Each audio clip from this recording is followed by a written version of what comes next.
Right, let's get this thing finished. And by finished, I mean we're going to reveal it to the world, and when it pops into life, it's going to burst out and all of the elements are going to come together in one lovely conflagration of awesomeness. So to do that, we're going to need 4 state variables that are going to control the various aspects of this view. Let's stop this and add some. Are we showing the cloud? No. We're going to need 3 more of these. This one is for the sun. This one is for the rain. And then of course the rays for the sun. And at this point we're going to modify our particular elements as though these state variables are being manipulated in some way. And then when they actually are manipulated, the whole thing will just work. So we can resume at this point, and I'm going to work on the sun. Now I want to ramp up both the scale and the opacity of the sun. So to do that, I'm going to use some conditional modifiers. Scale, if not, showing sun, 0. Okay, so it's going to have a scale of 0 if we're not showing the sun. The next thing we're going to do is put in an opacity modifier. Opacity, if not, showing sun, that is also 0. And now we need to show the rays based on whether or not we're showing the rays. So instead of true, we write showing rays. And now we're done with the sun element, we're going to move on to the rain. I only want to ramp up the opacity in the rain because I don't want it scaling up from anywhere. I think that would look rather silly. I want it to just fade into existence in its final resting place. Opacity, if not, showing rain, 0. And that is the rain taken care of. And for the cloud, I want to have the same modifiers as we've got on the sun. So I'm just going to copy them or duplicate them and then move them down to the cloud. And then I'm just going to say, instead of sun, we want that to be cloud. The reveal itself is going to happen in the onAppear modifier. And when I'm working on logic that's going to end up in onAppear, I like to first put it in an onTap gesture block. Otherwise, I'd have to keep resuming, seeing it appear once and then resuming and appear once, and it gets quite old. So what we're going to do is put this in a tap gesture right now. OnTap gesture. And the first thing you need to do when you're working like this is to reset the state. We want to reset the state if these things are showing. And since we know when it's revealed, they're all going to be showing, we only have to test one of them. And I'm going to use the cloud. If showing cloud, then what I want to do is set them all to false. So I'll just whiz through that now. On a side note, I'm working on a quick tip series at the moment, one of which covers how you could do that even quicker than speeding up the video. So if you don't want to miss that, now will be a great time to subscribe if you haven't already. And now we've got them reset. Notice that we didn't do any of that in animation blocks, which means when they are reset, they will immediately disappear. All the elements will vanish as soon as you click on it if they were already showing. So now let's give ourselves a little bit more room and work on the else clause, which is where all the fun happens. Else. And the first thing I'm going to do is show the cloud in a default ease in out animation with animation ease in out, showing cloud is true. So if I play this and then I click, we should see the cloud appear, immediately vanish, appear. Lovely. Next, we want to work on the 2 elements behind the cloud, the sun and the rain. And we want to show them with different animations, and we want the animations to start after 0.15 seconds. Or at least I do. That's what I came up with in the end. And I can do that very easily in PureSwiftUI by using the extension after. And that looks like this.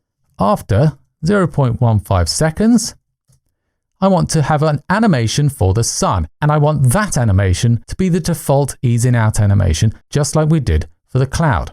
With animation ease in out, showing sun is true. And for the rain, I'm going to start it at the same time, but I'm going to make it an ease in out with the duration of 1. So it fades in nice and slowly and easily and doesn't surprise you with its presence. Not only that, but I want it to complete its animation around the same time that the rays are shown. So let's put the rain animation in now with animation ease in out with a duration of 1. Showing rain is true. And we can see what that looks like. If I click here, we can see that the rain fades in nice and easily. The sun bursts out there. And the way we want the rays to work is that we want them to start bursting out as the sun is almost completed. So it looks like the rays are coming out as a result of the momentum of the scaling of the sun, if you like.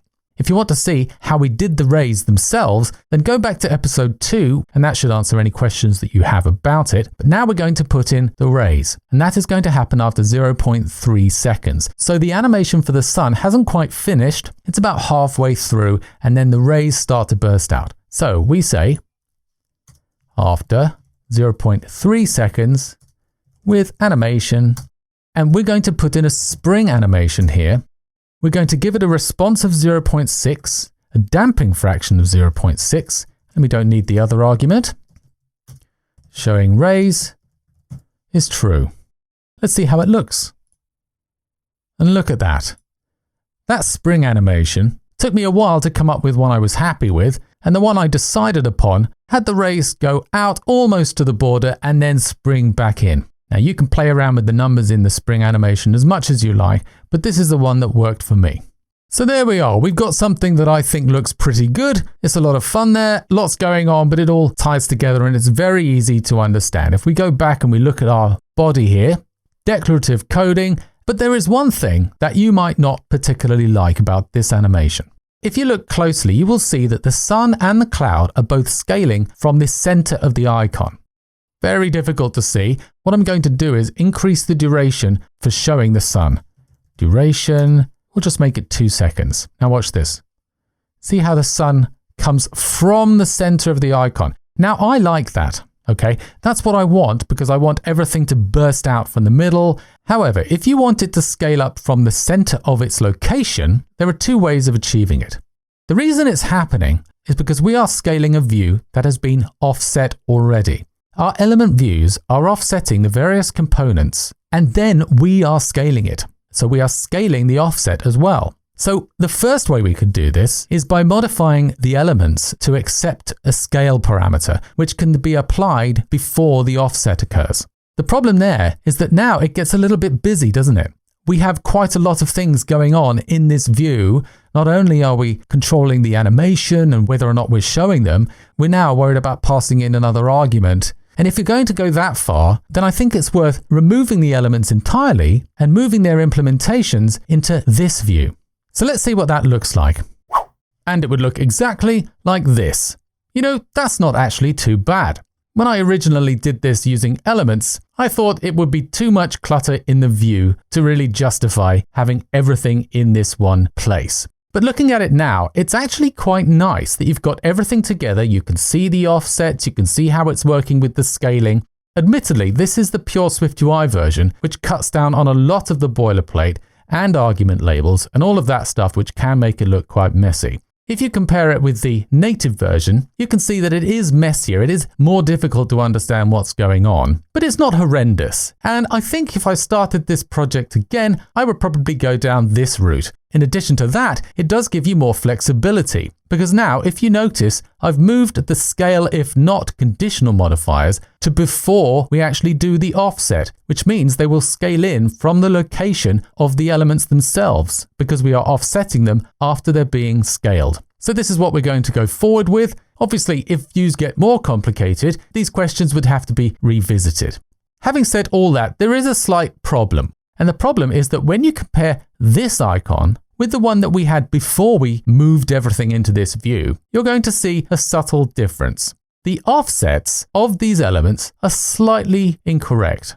They're not giving us enough padding, and the sun isn't behind the cloud enough. Also, the rain isn't coming out from where we would like in the cloud. So there are a few things that are wrong. Why is this happening?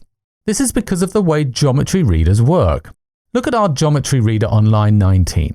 That is encompassing our entire implementation, including the padding. In the previous case, each element had its own geometry reader, which meant that it was reading geometry information from a view that was already scaled by the padding. That may not sound particularly clear, but let's fix the problem and it should shed some light on what's really going on. There are 2 ways we could solve this. The first way will give you an idea of why this is happening. And the second way is something a little more maintainable and how you would probably do this in a practical sense. In order to show you what's going on, I'm going to put a geometry reader inside the Z stack. And I'll actually just duplicate that one and move it down, because why not? And while local shadowing of variables is great, I'm just going to make this a bit clearer by calling it GeoInner, just so we can see exactly what's going on and which geometry proxy it's using. Now if I play this and then click, it's perfect. Okay, this is exactly what we had before. The reason is that the padding around the Z stack is being applied, and then the geometry reader that the views are using is equivalent to the shrunken geometry reader that the individual elements were using when they were offsetting themselves based on it. Now, I mentioned that there was another way of doing this, and that involves extracting the decoration that we've got around these elements to the call site.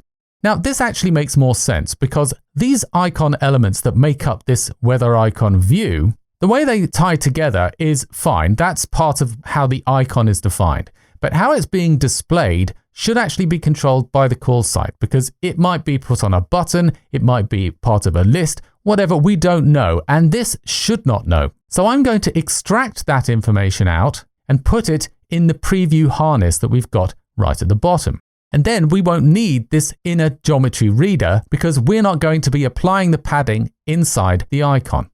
Before we do that, I'm going to change the on-tap gesture to the on-appear final version. And that's as simple as changing on-tap gesture to on-appear, and then getting rid of this if clause here,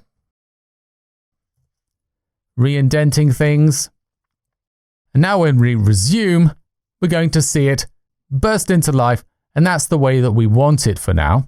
I'm going to remove this lot, which is the decoration that we've got, and things are going to change. And then I'm going to remove this inner geometry reader here after renaming them again. Okay. Get rid of that. Re-indent it. And then we're going to go all the way down to the harness so we can see how we change things down there. So after the frame, I'm going to put in the things that I cut. And it's not liking this because we are expecting a geometry reader. But because we have absolute numbers on our hands, we're controlling things like a frame of 300. So we're fine to explicitly state how rounded we want these corners. I'm going to say that it's a corner radius of 20. And as far as the shadow goes, I'm just going to make it 5. Overall, the size of the icon has increased because we're putting the padding around the frame as opposed to inside the frame as we were doing before. And that's fine. We can just change the frames and the padding and get it to whatever size we like. Not a problem. And do you know, after all that, I think we're finally at the end of this series. And if this hasn't convinced you to do custom icons in code, I don't know what will. So there you go, and you can build up a library of these icons and then composite them together into the requirements of your particular application. Doesn't have to be weather, of course, it can be anything you like. But I hope this has given you the confidence to try. If it has, let me know in the comments. I'd be really interested to see what you come up with. If you found this helpful, then let me know by liking the video. And if you want to see more of this kind of thing, consider subscribing, and there's a non-zero chance that you will. If you have any other comments or suggestions, please leave them below. But in the meantime, thanks for joining me. See you next time.